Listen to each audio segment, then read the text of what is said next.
Okay, let's try this again. Please try not to try to join the chat so it doesn't crash it.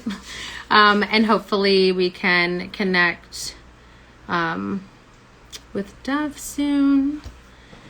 In the meantime, I'm going to keep reading all your questions and comments. I'm definitely, hopefully...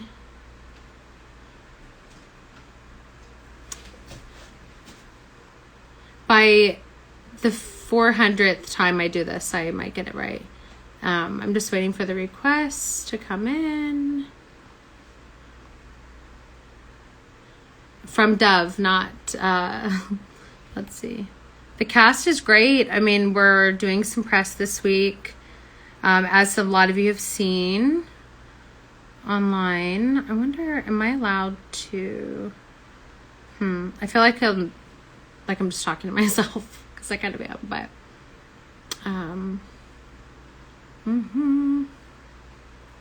okay.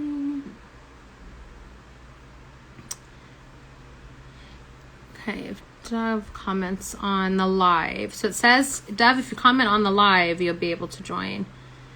In the meantime, I'll keep checking the requests. Instagram should have like a better system for this. We do have a date for the US.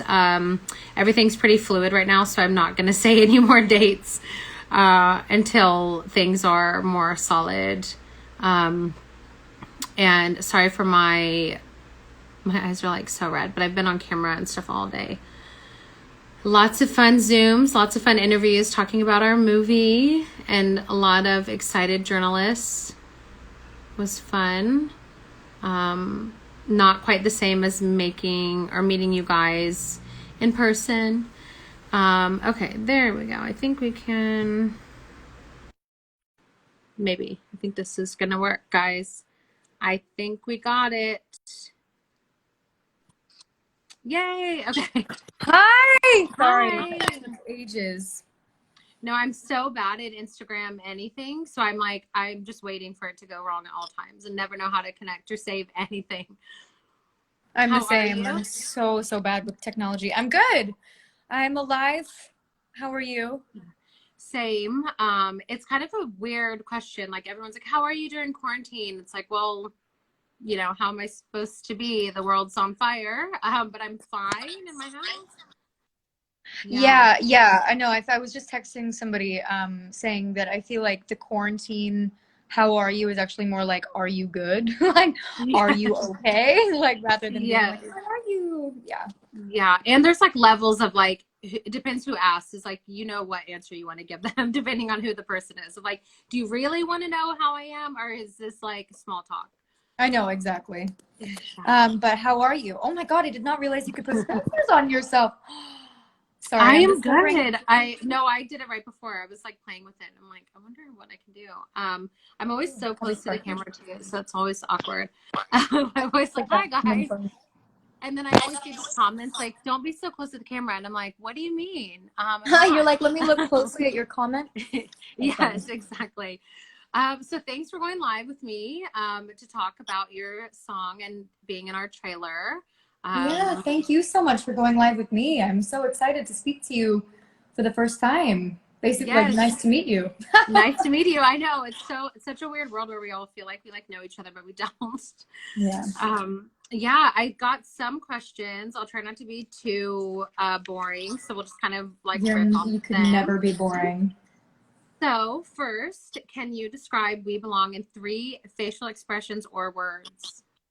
Oh, facial expressions. That's hard. I'm also, this is so stupid because I'm an actor, but I get really self-conscious on camera. Like, if I'm holding it, I'm like, oh God. I don't know. Facial expressions, that's hard. Maybe like a cheeky wink and then like a kissy face and then, I don't know. Oh God, I'm too much of a cringe to do this. Okay, 3 words. I would say like cheeky, romantic, sexy. Good. I feel like those words translate over to After We Collided as well. I was going to say, will you describe We Collided in 3 words? I would say intense, sexy, and probably I'm gonna steal cheeky from you. This is a good one.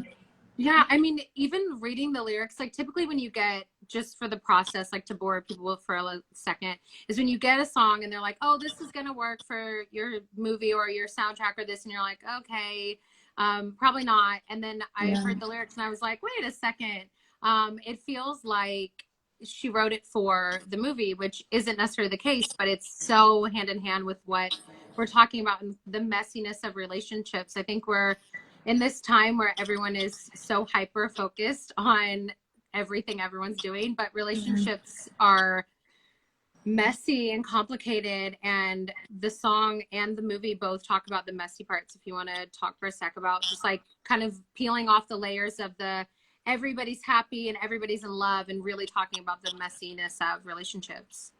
Yeah, it's a hard one because, you know, relationships are so interpersonal, obviously, and so varied and different from, you know, one person in a relationship. The next time they're in a relationship, it's entirely different, even if it's that same one person. So I feel like, you know, so much of it is chemistry, chemical, and then like your own individual, that individual. I have such a hard time speaking about sort of like more intense relationships, which is kind of the only relationships I've ever experienced. Because it's just really hard. It's like, unless you're in that relationship, you can't always relate or understand fully. But I think that a lot of relationships, especially when people are young, and especially when you have sensitive people and when you have artists, but again, especially when you're young, like, I don't know almost anybody who, peer-wise and friend-wise, who hasn't been in like a really intense, hot and cold, highly romantic, push and pull kind of relationship. And yeah, I mean, I think by nature they're really messy. Yeah, I mean, I would agree. I pretty much only write about really messy relationships, with which obviously opens up a lot of criticism. But you know, if people were writing and making music and making movies about just two perfect people not making any mistakes, we wouldn't really have any art. So I like reading about and watching more messy kind of relationships. And they, you know, they're people when you're young. It's so, I've literally been married like half of my life. So sometimes I forget how like that young love and like crazy, like every little thing, you hang on every word, and every fight is this big thing. And I think people forget that. And so songs like We Belong and movies like After We Collided and just tons of other Normal People, like all of these great things show the realness. Are you finding yourself, I'm going to skip around because now I feel like I don't need the questions, but are you finding yourself more, is it harder to create during quarantine, or is it easier, or is it both? Is it up and down?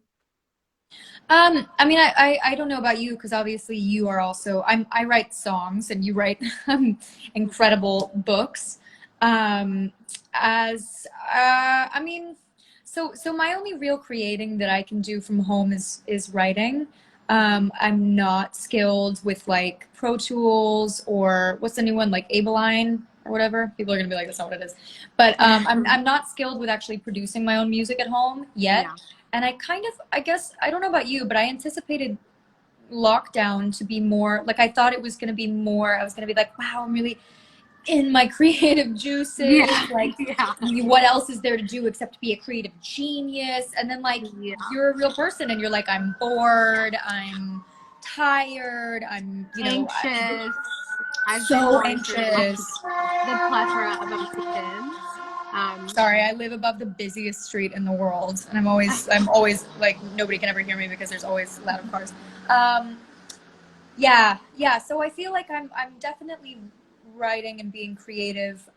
Not as much as I had thought, but also this, you can't plan for this. Like, this is so hard on everyone. Yeah, and every day is different. A lot of my friends who are in creative industries, whether it's writing or acting or anything, they're like, I feel like we all kind of set ourselves up in the beginning of quarantine of like, okay, we're on lockdown. We got this. We're going to do all these things.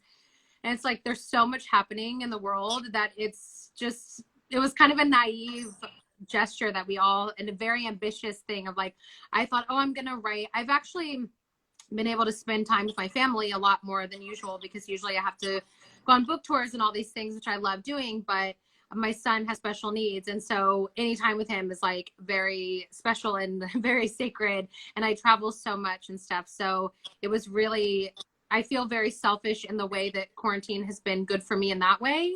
I don't, it's such a complicated thing because I thought, you know, I'm going to write 3 books. I'm going to be so inspired. I'm going to write one about this. And then I saw some authors like literally writing whole books, and then you compare yourself to other people, and it's just like a cycle and a spiral of anxious, like anxiety. So it's been pretty complicated. And I noticed from your social media that you are pretty outspoken about your opinions and activism, which I love myself. And I'm pretty happy that you do that because you do have such an influence. So it's pretty great if you want to talk a little bit about why you're outspoken and why you're not afraid to stand up for human rights in general. It's a heavy question. No, I mean, I think it's a pretty, first of all, thank you so much for your answer. I can imagine. I don't think it's selfish that you enjoy aspects of lockdown. You know, like I think that this is a terrible time in the world, and whatever like brief moments of solace we can find, or like maybe there are small upsides, I don't think that's evil. I don't think that's selfish. I think that that's necessary to survive this terrible time. Speaking about, you know, social issues seems nothing to be commended for as much as it is something that everybody should do. Like, it's just, if you're not doing it, it seems so actively, I don't know. It's like there are some things where I can understand if someone was like, oh, I don't want to get involved with that. Like, you know, I don't want to open up myself to speak about things that I don't understand, or I don't want to be in a position of standing for something that I don't know everything about, or whatever it is. But not when it comes to this. Like, not when it comes to this time in the world, not when it comes to a pandemic, not when it comes to the state of our government, not when it comes to Black Lives Matter, not when it comes to like this absolute panic that the world is in, and also our country. I don't think that you can be neutral. I don't think that you can prioritize your career or what people think of you above like what matters. If you have a platform and you're not using it, you're being irresponsible. And I think that that's it. So I don't think it's really like a matter of like, I don't know, like, I know this sounds really harsh, but if people are like, I just don't really get involved with that, I'm like, why? Like, what, like, yeah. And what do you do then? And it's like, it's such a weird thing where people are like, I'm not political. And it's like, this isn't really political. It's not. It's about people and systematic racism and people being murdered and people dying because of like all of this stuff happening. It's like, this is not political. Like, I have a lot of people who are like, you're so political. And I'm like, first of all, compared to if I had more free time, I would be a lot more political. But it's something that it's our responsibility. Even if you have 200 followers, it doesn't matter. It's about using your voice and caring about other people. And the idea of a pandemic being a political thing and racism being political. I have an African-American husband and a Black son. And I'm like, this isn't political. Either you're on the right side or you're not. Like, yeah, it's just, when human rights are called into question and people aren't willing to speak on it, like that's highly telling and confusing. And yeah, I don't know. I don't think it's a matter of like, why is it important to me as much as it is like, why isn't it important to everyone? Like, I don't know. Yes. Kind of feels like it's obvious. Yeah, it should be. It really, honestly should be. Let's see. What else can I ask you? I feel like there's a million things. Let's see I already asked you how you've been. Are you in LA during this, or are you? Yeah, I am. Where are you?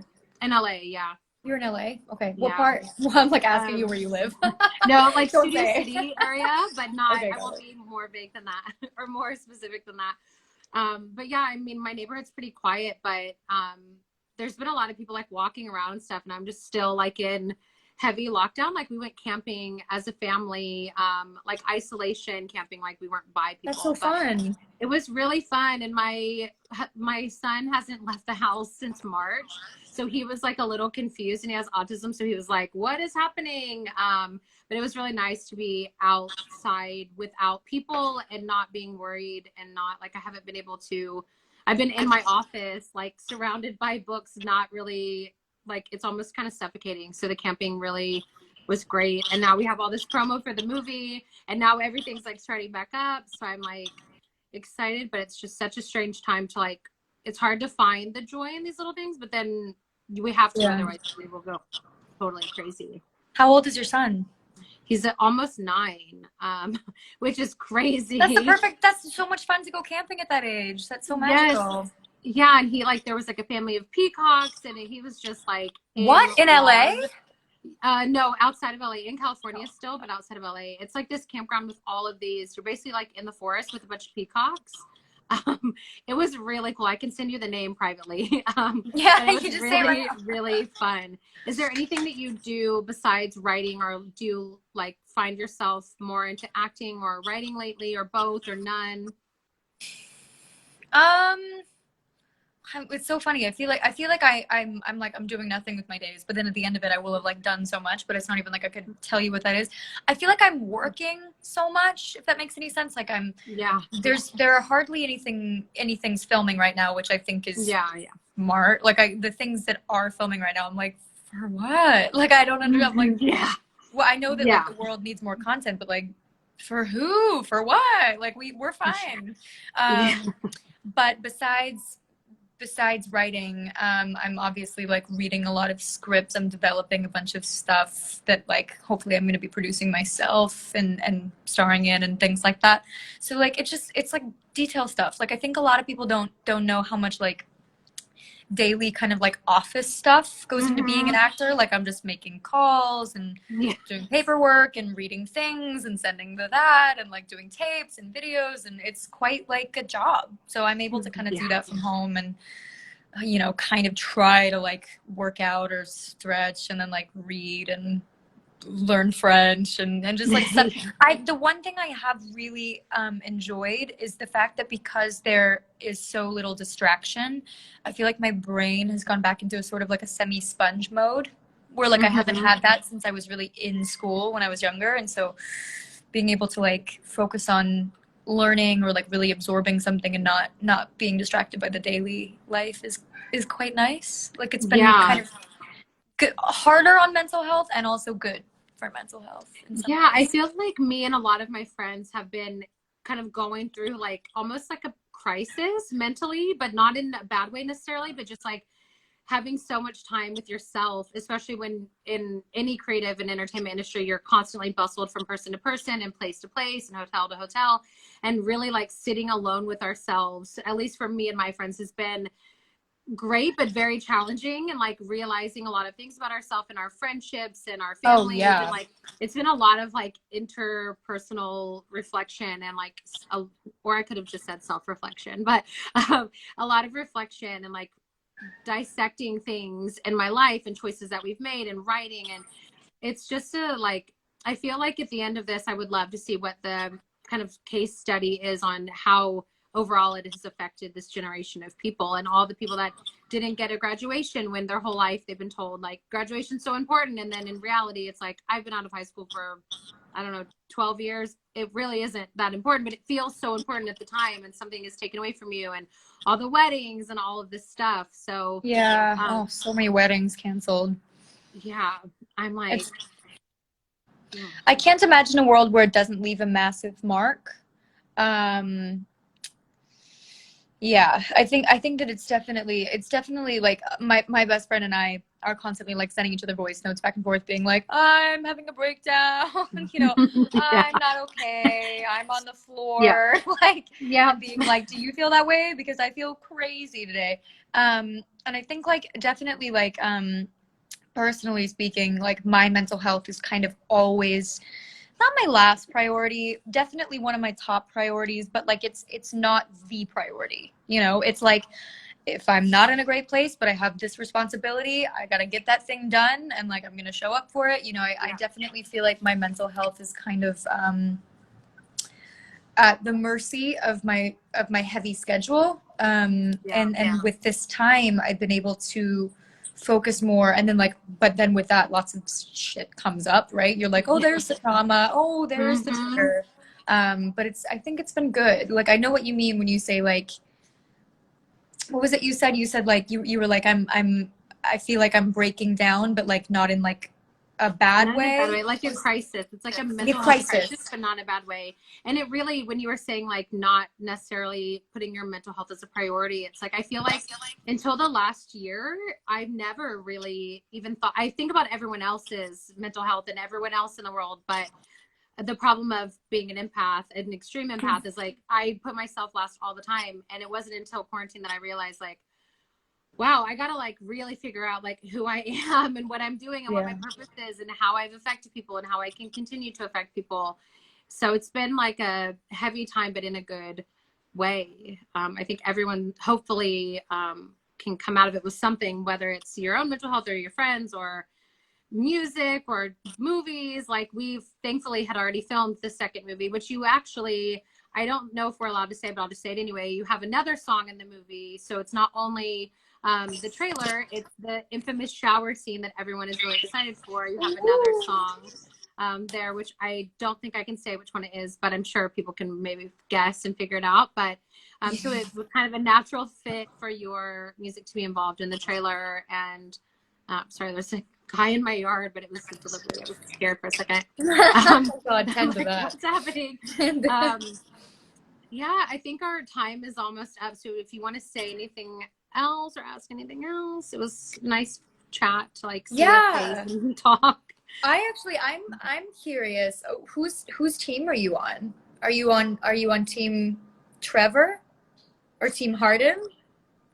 Or I'm on team Tessa? I'm more of a team Tessa right now. I'm definitely more team Tessa, especially where the story is. I'm definitely more of a team Tessa. I love Harden. I love Trevor, but Tessa's got to figure it out on her own really before she can really be with anyone. All of them. That's the kind of beauty of this messy relationship, is that it's up and down and all over the place. And it's that idea that you can't change someone by loving them. They have to really change overall. And in the second installment, the characters aren't quite there yet. So for now, I'm team Tessa until everybody gets their shit together. Right. Yeah. What a beautiful thing. And also, like, God, is there nothing more true than that? Like, you can't love someone for the potential.